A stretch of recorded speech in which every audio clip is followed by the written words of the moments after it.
Shalom. First and foremost, we want to give all praises to Yahweh, Ba'ashem, Yahweh Shai. Give honors to the apostles and elders of Great Millstone.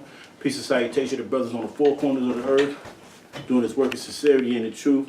And let's get into the word of the Lord. Because the time that we're in is basically we're sending.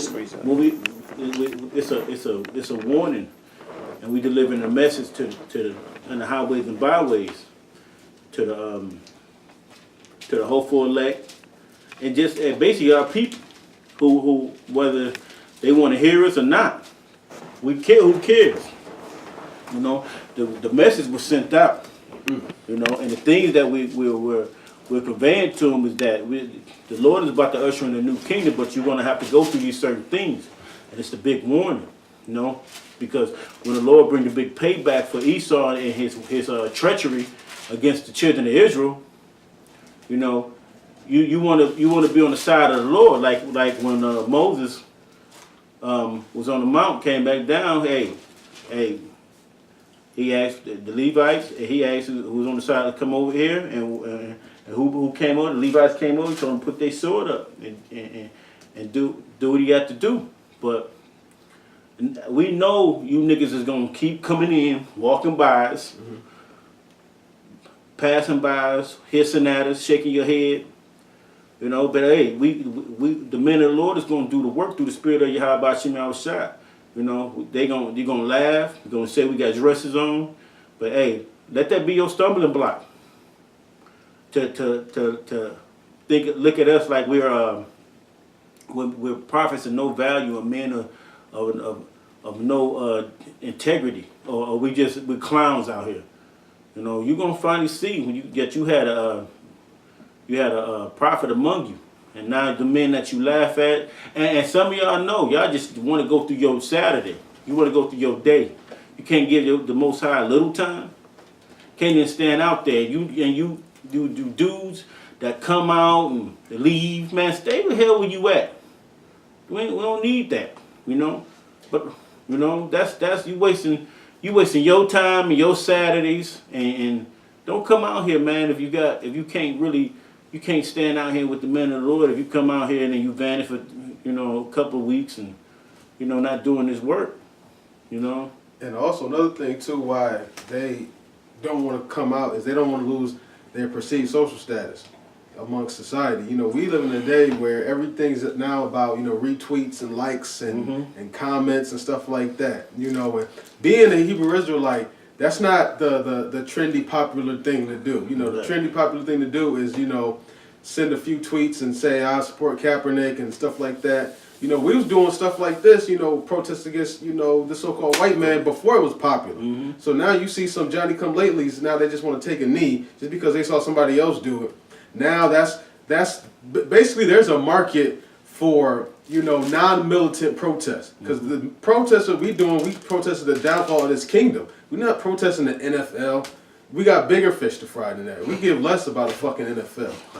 So our protest that we protested is much bigger, and niggas don't have the heart or the stomach to fight a fight. I think that's a quote in what's that 12 Years a Slave when the dude was in there and he was talking about escaping. He was looking at the other slaves. He was like, man, these niggas don't got it in them. We the only ones that's really got it in them. So there's a market for these soft core protests, and they don't want to, engage in the real struggle, the real battlefield, be on the front line. And the funny thing too is, where I read this up is that not everybody, necessarily has to, it's not everybody's lot to be out teaching. Sometimes you can actually, hold posts. Sometimes you can just help on the side.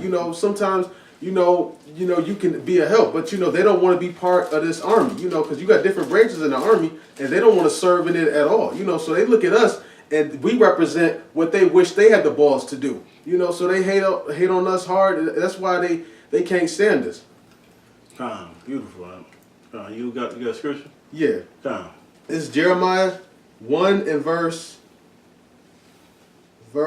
18. For behold, I have made thee this day a defense city and an iron pillar. And matter of fact, I'll start verse 17.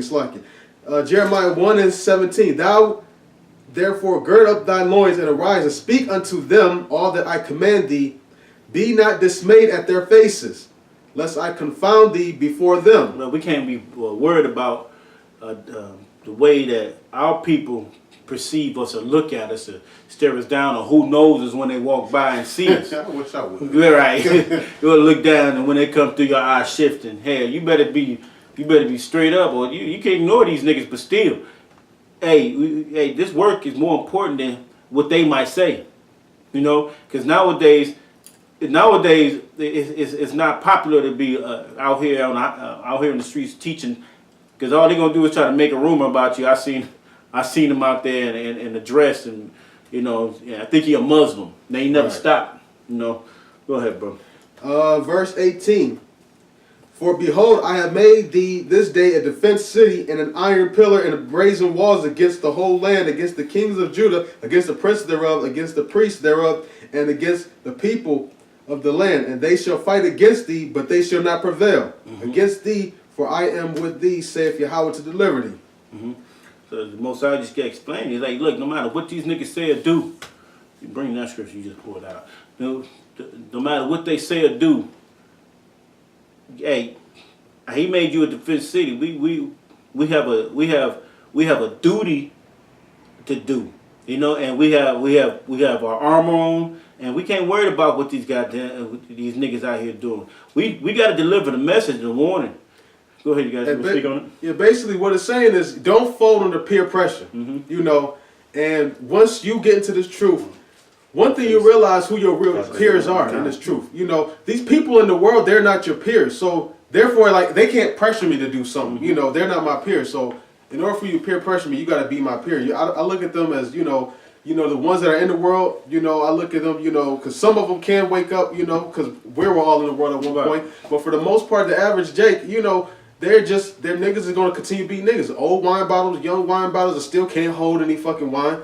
And, you know, you just got dudes like that, you know, so you can't let peer pressure, you know, what if somebody sees me, or what if my boss sees me, or I got a nephew, and his girlfriend is white, and I don't want to offend him if he sees me out there talking about fuck white people, you know, so fuck all of that, you know, you lay this shit all on the line, and and nothing feels better when you actually live in your truth. You actually stand by it, you know, you're not worried about, oh man, I wonder what they're gonna say. Then fuck what everybody has to say, you know, and the beautiful thing is that when you have that attitude, that's when you might think you'll isolate yourself. I got more friends now in the truth than I had when I was in the world. You know, so you don't even got to worry about being alone. The Most High will provide you with brothers.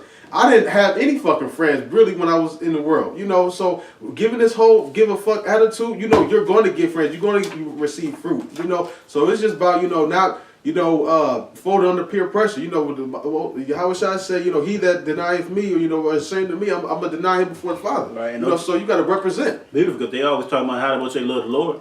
You know, all these niggas out here in the highways, byways, in the churches, even in the niggas in the streets, niggas right out of jail.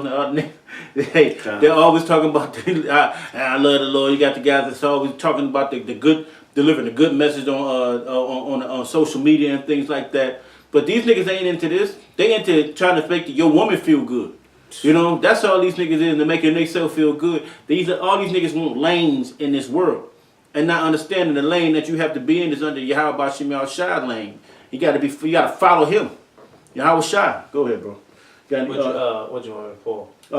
Just 33. Ezekiel 33. From 6? 1. Just start at 1. This is Ezekiel chapter 33, verse 1. Again, the word of Yahweh Bashem Shai came unto me, saying, Son of man, speak to the children of thy people, and say unto them, when I bring the sword upon a land, if the people of the land take a man of their coast, and set him for their watchman. Right. We watchmen out here. Man, what does a watchman do? We watch, we observe, we watch the news, we deal with the prophecies that's coming about. We explain that, look, this is going to happen. We warn them. We make sure that the brothers fed. And that's what you got to do. You got to be diligent, circumspect around everything of this nation, around this world, man. Because you can have a brother that's in your camp that's getting weak, ready to fall out. You got to watch that. You got brothers out here that's strong, stern. Hey, you got to still keep your eye open for any wickedness in any facet of this world. You got people in your immediate in your life that you deal with. You got to keep your eye open for everything. You got to make sure diligent, because what, you can't let this damn devil sneak up on you. You know, you can't. Because look, you can sit here and fall out and don't believe, and then a chip come and you accepting it because it's saying you're gonna be able to eat with it. It ain't nothing. They saying what they saying. You know, so you got to be watchful and mindful for the message that's being delivered, and the ones that's not delivering sound doctrine, and the ones that deterred themselves or turn their back on the truth to deliver their own message. You know, their own way niggas. Right?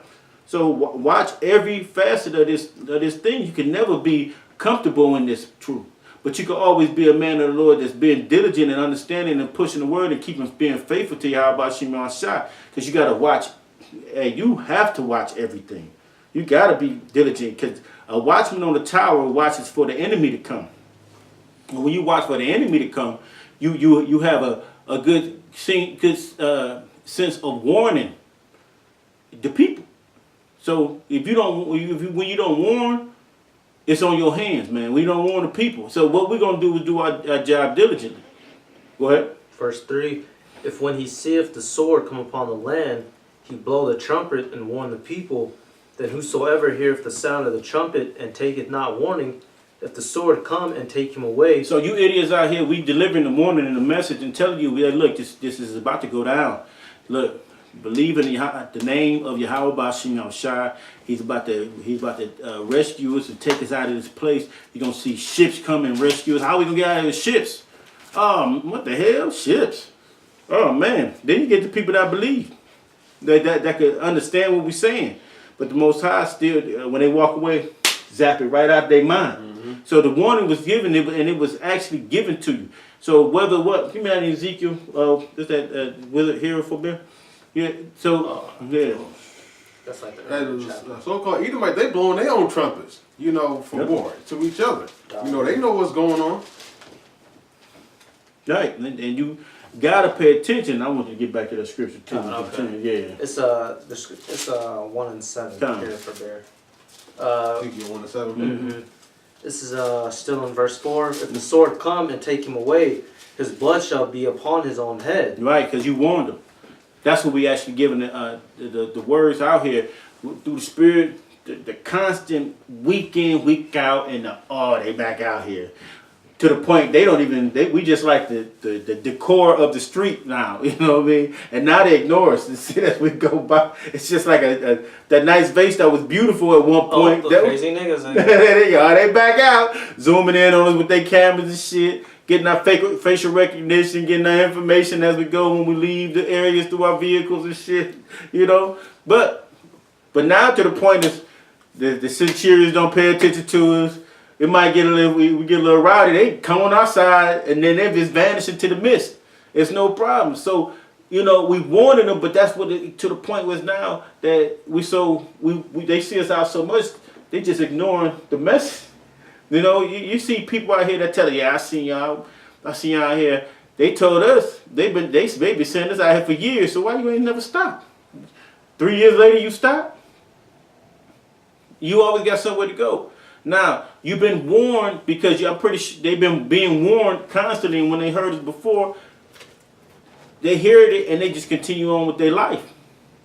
Like it's not going to happen. Like, what was that, what we just said? They keep the niggas that, it ain't going to happen niggas. It ain't, that ain't going to happen niggas. So don't believe that this truth was going to happen. Yeah, that ain't gonna happen, niggas. They ain't gonna got happen. time still. Oh, I got time, niggas. I got time, niggas. I still got time. It ain't gonna happen in my lifetime. Man, I believe what y'all saying, man. I believe wholeheartedly, man. Hey, Shabbat Shalom, nigga. This is Saturday. Today, this Shabbat. Walk by in the car. They drive by in the car. They see us out there. Shabbat Shalom. Oh, okay, Shabbat Shalom. Dude, hey, if you'd have came out here, you'd have understood how the Sabbath worked. Because that's what the men of the Lord do. But since you think you don't have the time to stand out on the highways and byways, They already know what we out there for. Right, they know. And they ride by, y'all the Israelites, right? We- Motherfucker, you already know this. Right. You know, but shit. Go You ahead. know, Go ahead, bro. Me. Mm-hmm. This is Slakia. Numbers chapter 10, verse 9. And if ye go to war in your land against the enemy that oppresseth you, then ye shall blow an alarm with the trumpets, and ye shall remember before Yahweh our Allahayim, and ye shall be saved from your enemies. So here we are, the scripture says in Isaiah 58 and verse 1, lift up your voice like a trumpet. I got that precept. So we're lifting up our voice like a trumpet, and we're letting people know that it's about to go down. That they want to know the exact hour. When the exact hour they're going to come. Other than that, and there's people that still probably wouldn't even believe us if they knew that. That's just gonna show how hard it is. But they want to feel like they have to know the exact hour, the next day. How much time they got to just coon around. Party and bullshit. Right. With Jake, what's Jake motto is? Party and bullshit. Correct, that too. And tomorrow's not promised, so we live for the moment. So they want to live for the moment. Because Lord forbid, that missiles come and they didn't have a fun day the day before. They want to know that, man, when these missiles hit and I'm my ass destroyed, I want to at least be in some pussy or something. Man. I want to be happy. I want to know I lived this world. I was a 2/3 to the fullest. That's how they train you to be. That's how the society is. It's a feel-good society. You can do whatever you want, as long as it feel good to you. Ask the Crowley theory. Do as I will. God. Yeah. I still got that last Yeah, verse. continue on. God, this is Ezekiel 33, verse 5. I know you got He heard the sound of the Kinda trumpet and took not warning. His blood shall